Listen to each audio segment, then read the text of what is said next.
Lesson 2, for January 4th to 11th, 2020. From Jerusalem to Babylon. Brought to you by the Advent Band Ministry. Wednesday, January 8th. Unblemished and wise. Daniel and his companions are chosen for royal service because they fit within the profile established by Nebuchadnezzar. According to the king, palace officers must have no blemish and be good-looking, Daniel 1:4. Interestingly, sacrifices and people serving in the sanctuary should have no blemish.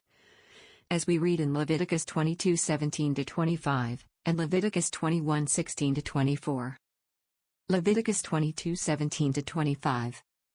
And the Lord spake unto Moses, saying, Speak unto Aaron, and to his sons, and unto all the children of Israel, and say unto them, Whatsoever he be of the house of Israel, or of the strangers in Israel, that will offer his oblation for all his vows, and for all his free will offerings, which they will offer unto the Lord for a burnt offering, shall offer at your own will a male without blemish, of the beeves, of the sheep, or of the goats.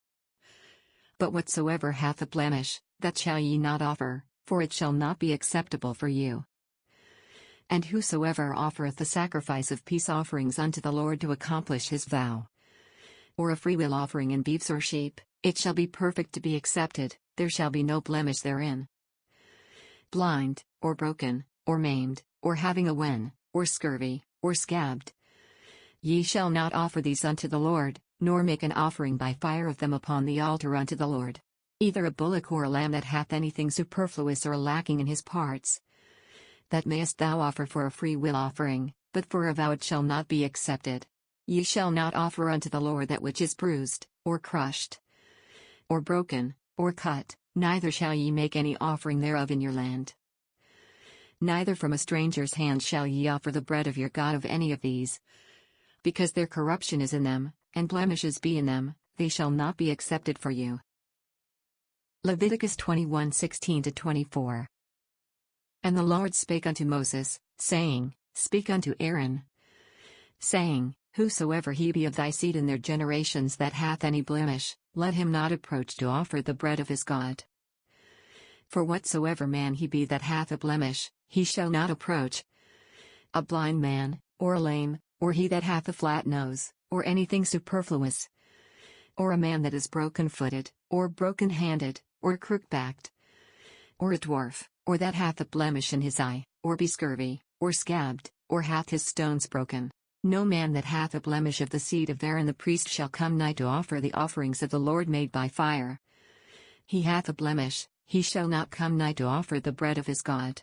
He shall eat the bread of his God, both of the most holy, and of the holy. Only he shall not go in unto the veil, nor come nigh unto the altar. Because he hath a blemish, that he profane not my sanctuaries, for I the Lord do sanctify them.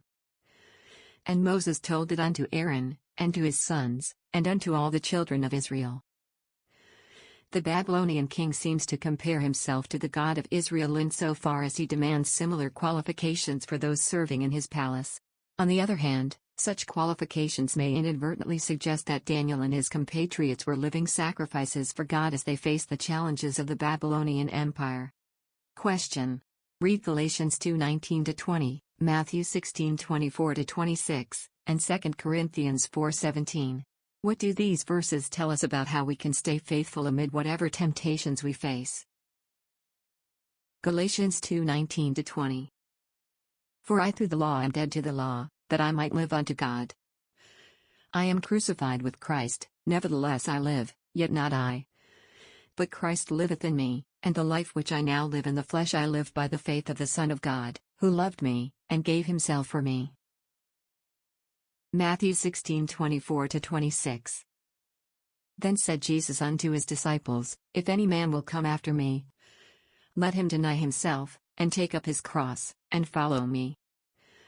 For whosoever will save his life shall lose it, and whosoever will lose his life for my sake shall find it. For what is a man profited, if he shall gain the whole world, and lose his own soul? Or what shall a man give in exchange for his soul? And 2 Corinthians 4:17. For our light affliction, which is but for a moment, worketh for us a far more exceeding and eternal weight of glory. God honors the loyalty of the 4 Hebrew captives, and at the end of their 10-day testing period they look healthier and better nourished than the other students who have eaten from the royal table. So, God gives his 4 servants knowledge and skill in all literature and wisdom. And to Daniel alone God gives understanding in all visions and dreams, Daniel 1:17. This gift will play a significant role in Daniel's prophetic ministry. Just as God honors the faith of his servants in the Babylonian court, he gives us wisdom as we face the challenges of the world. From the experience of Daniel and his companions, we learn that it is indeed possible to remain untainted by the corrupting elements of our society. We also learn that we do not need to isolate ourselves from society and its cultural life in order to serve God. Daniel and his companions not only live amid a culture built on lies and errors and myths but are schooled on those lies and errors and myths.